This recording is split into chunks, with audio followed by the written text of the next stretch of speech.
Hola amigos.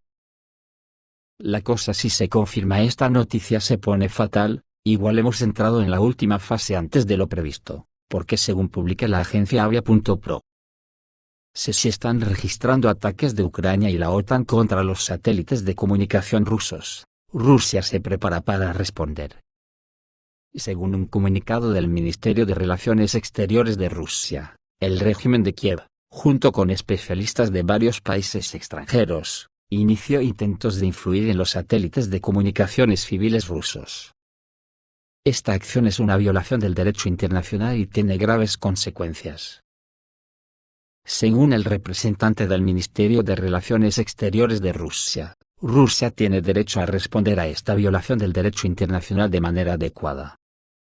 También señaló que Rusia tiene todas las capacidades necesarias para las medidas de represalia.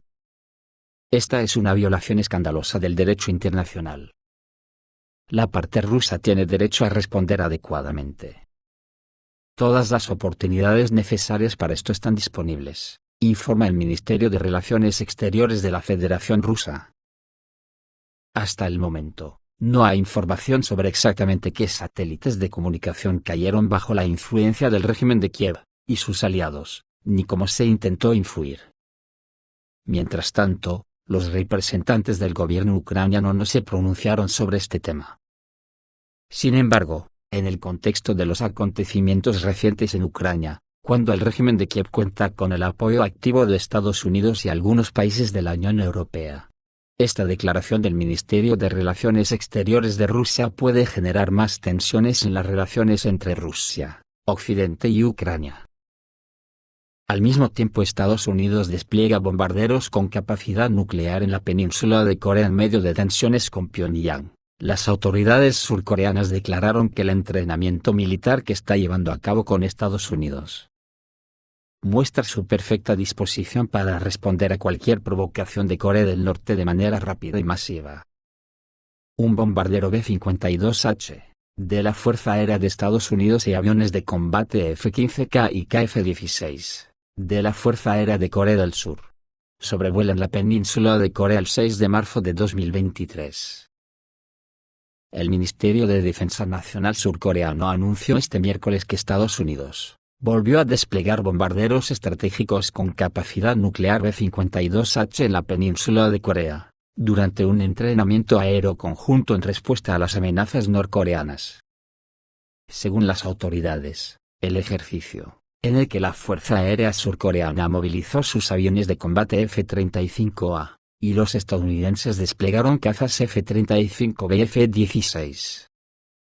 Se llevó a cabo con el fin de fortalecer la interoperabilidad de las fuerzas aéreas de ambos países y de cubrir a los bombarderos estratégicos de las amenazas aéreas enemigas. Los simulacros muestran la firme determinación de la alianza entre Corea del Sur y Estados Unidos, y su perfecta disposición para responder a cualquier provocación de Corea del Norte de manera rápida y masiva, aseguró el comandante del Comando de Operaciones de la Fuerza Aérea de Corea del Sur, el teniente general Park Ha-sik. El pasado 20 de marzo, Corea del Norte lanzó 2 misiles balísticos hacia el mar de Japón, probablemente como protesta, según medios locales, por el ejercicio militar Sangyeong, que incluyó simulacros de desembarco conjunto de Estados Unidos y Corea del Sur.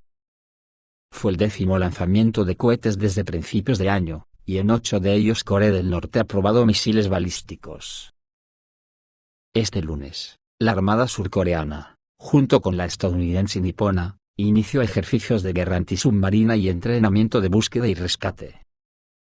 Asimismo, este martes el portaaviones de propulsión nuclear USS Nimitz de Estados Unidos, capaz de portar 90 aeronaves, lideró los ejercicios trilaterales de guerra antisubmarina frente a la isla surcoreana de Jeju.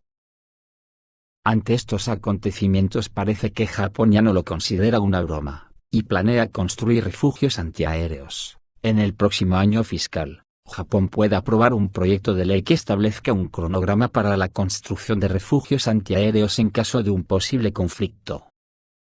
Keiji Furuya, diputado del gobernante Partido Liberal Democrático del país, afirmó esto en una entrevista con Bloomberg News. Japón no ha participado en la guerra durante 77 años, pero lo que desde entonces hemos dado por sentado ya no es cierto. El mundo ha cambiado mucho, dijo. Según la agencia, Tokio puede tomar tal decisión en el contexto de las crecientes tensiones en torno a Taiwán y los lanzamientos de misiles por parte de Corea del Norte. Las principales ciudades japonesas tienen una extensa red de metro que puede usarse como escondite, sin embargo, la mayoría de las casas del país no tienen sótanos. Esto podría poner en riesgo a las personas que viven lejos de los principales centros en caso de un ataque con misiles de China o Corea del Norte, escribe Bloomberg. Hay miles de centros de evacuación en Japón para usar en caso de desastres naturales, pero la mayoría de ellos no son subterráneos, según la agencia. Los pasos iniciales de Tokio serían reforzar las instalaciones existentes y abastecerlas en caso de emergencia para evitar enormes costos presupuestarios, dijo Furuya. En su nueva estrategia de seguridad nacional lanzada en diciembre de 2022, Japón se comprometió a asegurar varios tipos de instalaciones de evacuación y crear conciencia entre los residentes en preparación para emergencias de misiles balísticos.